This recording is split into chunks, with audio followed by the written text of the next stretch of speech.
Bueno, volvemos a esta segunda parte de la entrevista. Doctor Gaviria, nosotros, por lo menos en el mercado financiero, y se podría decir que es un consenso generalizado, hay cierta preocupación por el comportamiento de los mercados una vez entremos en un periodo electoral. Los últimos meses hemos visto una fuerte valorización de todos los activos. El Banco de la República recortó las tasas de interés en 500 puntos básicos y eso pues significó apreciación de los TES, apreciación de las acciones, consecuentemente un descenso en el tipo de cambio. Y ha habido, digamos, desde el punto de vista del mercado de capitales, utilidades para muchas compañías y muchos inversionistas. El panorama empieza a cambiar en el segundo semestre del año cuando ya las condiciones, y ya entremos, digamos, en un periodo previo a las elecciones del 2010. En ese momento ya los inversionistas no sabemos si una reelección es buena para el país, si no lo es, y no existe, digamos, una certeza alrededor de qué vaya a pasar, sobre todo con los precios de los principales activos que son. El gobierno naturalmente necesitará financiamiento. ¿Qué haría en ese contexto el Polo Democrático para darle tranquilidad no solo a los inversionistas locales, sino también a los extranjeros, teniendo presentes las necesidades de capital que tiene el gobierno? Bueno, yo creo que usted toca un tema que me parece de la mayor trascendencia, y es la incidencia de fenómenos psicológicos en la marcha de la economía. Las expectativas que se crean, muchas veces las magnificaciones que se hacen, las fantasías en torno a lo que puede ser un proyecto que se piensa radicalmente distinto a lo que en el país ha ocurrido, que cambie, digamos, todas las reglas de juego, tanto para la industria nacional, para el sector financiero nacional, como para los inversionistas extranjeros. Yo pienso que el ejemplo que usted citó ahora de Lula es un ejemplo que es bien pertinente, porque en primer lugar, cuando nosotros difundamos nuestro programa, y yo creo que eso lo vamos a hacer en un término muy breve, la gente va a darse cuenta que nosotros tenemos un propósito bien distinto al del actual gobierno, al del doctor Uribe, pero que no es para que nadie se atemorice. Nosotros simplemente pensamos que es necesario que haya en Colombia una incorporación de los sectores que han estado marginados a la vida económica, pero sin atentar contra instituciones básicas que han prevalecido en la vida del país durante mucho tiempo. Voy a citarle algunos ejemplos de lo que puede ser una contradicción entre lo que actualmente ocurre y lo que ocurriría bajo un gobierno del Polo. Por ejemplo, nosotros no somos partidarios de leyes como la ley de la flexibilización laboral. La ley de la flexibilización laboral, que parece atraer inversionistas, sin embargo, tiene un germen bastante complicado, y es este: cuando a los trabajadores se les disminuyen sus ingresos y se les disminuyen significativamente, los trabajadores y una gran parte de la población va a tener una baja capacidad de demanda, una baja capacidad de consumo, y desde luego esto incide en el crecimiento de la economía, en la desaceleración de la economía. Nosotros pensamos que es necesario restituirles a los trabajadores lo que han perdido, y que esto no es únicamente un planteamiento deontológico que pudiéramos llamar un planteamiento de justicia, sino un planteamiento que puede incidir incluso en el crecimiento de la economía colombiana.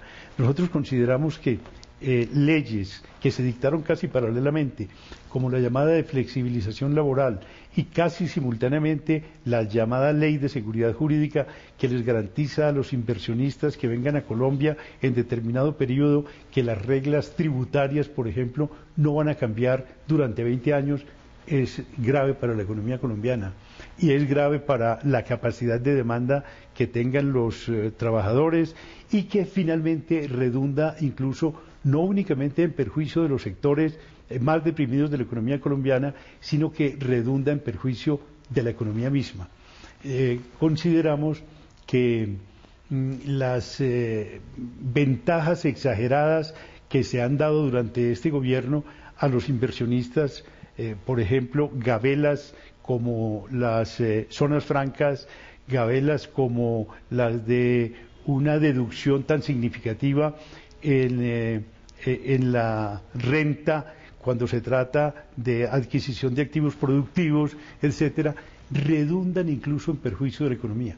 Creo que son medidas que hay que revisar, pero me parece que la razonabilidad de esas medidas no puede espantar a nadie, ni puede nadie pensar que en Colombia se han cambiado esencialmente las reglas del juego y que el país va a ser un país totalmente distinto.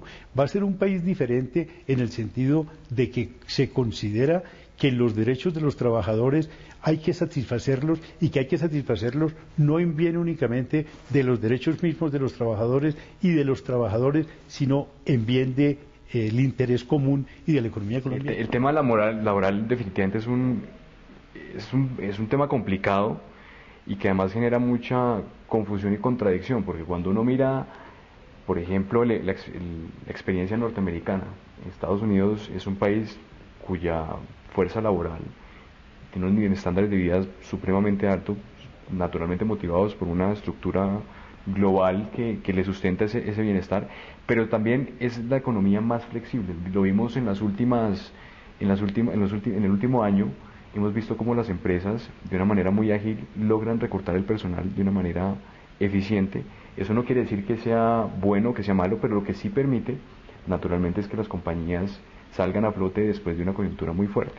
Pero paralelo a eso, contrasta con una estructura internacional grave desde un punto de vista social, y es que tenemos experiencias como el tema de China o incluso como el tema de Brasil, donde uno podría, y poniendo un adjetivo calificativo bastante fuerte, hay mano de obra que se asemeja todavía a la esclavitud. Tenemos países que están viviendo con unas productividades relativamente altas, pero sustentadas en que hay una mano de obra que naturalmente no tiene los beneficios laborales suficientes.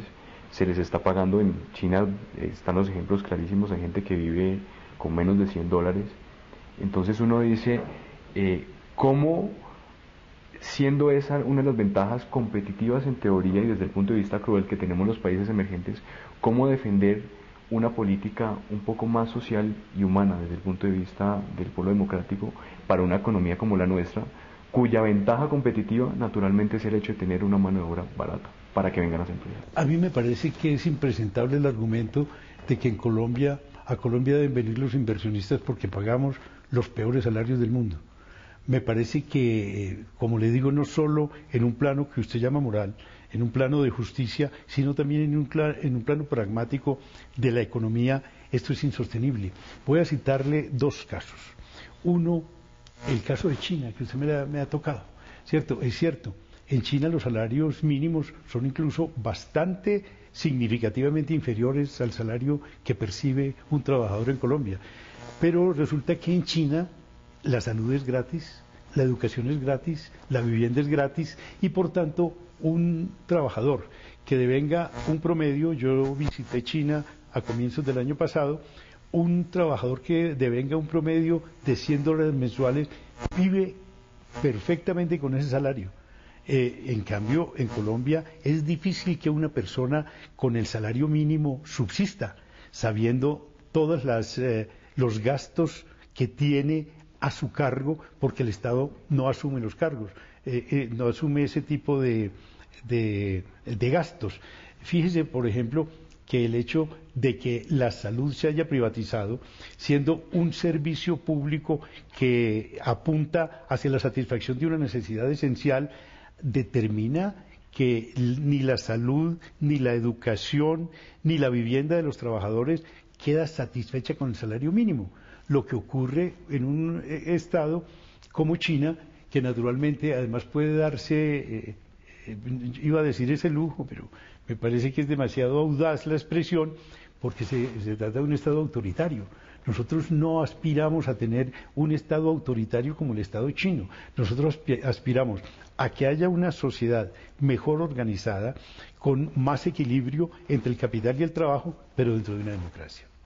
Bueno, doctor Gaviria, terminamos esta segunda parte de la entrevista, continuamos con la tercera más adelante.